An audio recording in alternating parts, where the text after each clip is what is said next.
Hi, good morning. Welcome to the Joy Business Report. Coming up, government finalizes framework for possible takeoff of Financial Stability Fund next month. Also, government overturns recent undersubscription of treasury bills to record about 15% oversubscription of its targeted amount, but at a higher cost. We'll tell you about it. Also, Ghana Union of Traders Association hints of engaging government to review the 3 revenue tax measures and the COVID-19 levy in the mid-year budget. Details coming up.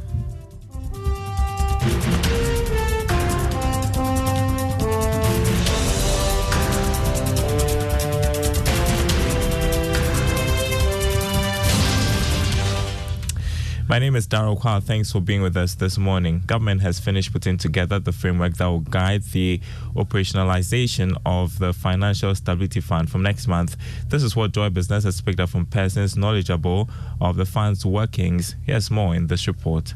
Joy Business understands that this framework was needed to help secure the required support from the country's donors, as well as those that have pledged to assist the Stability Fund, like the $250 million from the World Bank, as well as another support coming from the African Development Bank.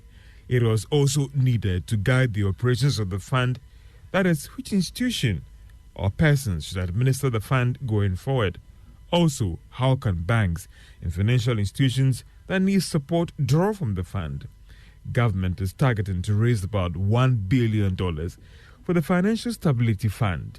Finance Minister Ken Ofori-Atta recently told Joy Business that the remaining funds will be provided by government. The Finance Minister is looking at using the fund to deal with solvency and liquidity support for the commercial banks and other financial institutions that were hit badly by the shocks of the recent domestic debt exchange program. Government believes that it will be able to use this fund to stabilize the banking in financial sectors going forward. Georgia, with that report, the World Bank is rejecting criticisms that it contributed to Ghana's current debt and economic crisis. Ghana is currently classified as a debt-distressed country. However, some have argued that the failure of the World Bank to halt the country's excessive borrowings has brought the country to this new level and the present economic challenges.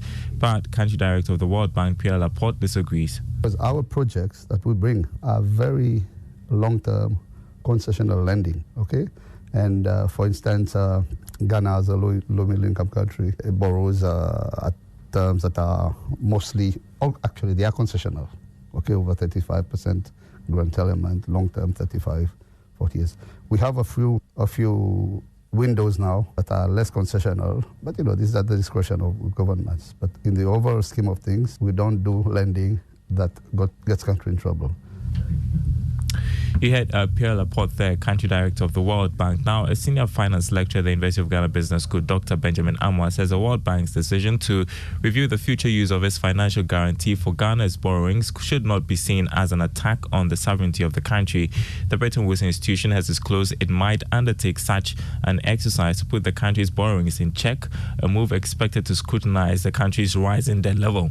Now, speaking to Joy Business, Dr. Amwa said the World Bank's aim is to ensure the fund is used for its intended purpose. This is absolutely necessary, and in a typical lender-borrower relationship, you want to have your conditionalities or what is known as covenants in place, because you want to make sure that the borrower, in this case Ghana, will have genuine purpose for the funds, and the purpose for which the funds are being acquired will be used exactly as enshrined in the request for the facility. Dr. Benjamin Amwa, the senior finance lecturer at the University of Ghana Business School. Now, government overturned its recent undersubscription of treasury bills to record about 15% oversubscription of its targeted amount. However, that came at a higher cost as interest rates continue to surge on the yield curve. Here's more. According to the figures from the Bank of Ghana, the government got about 2.4 billion cedis from the T-bills auction across the 91-day and the 182-day.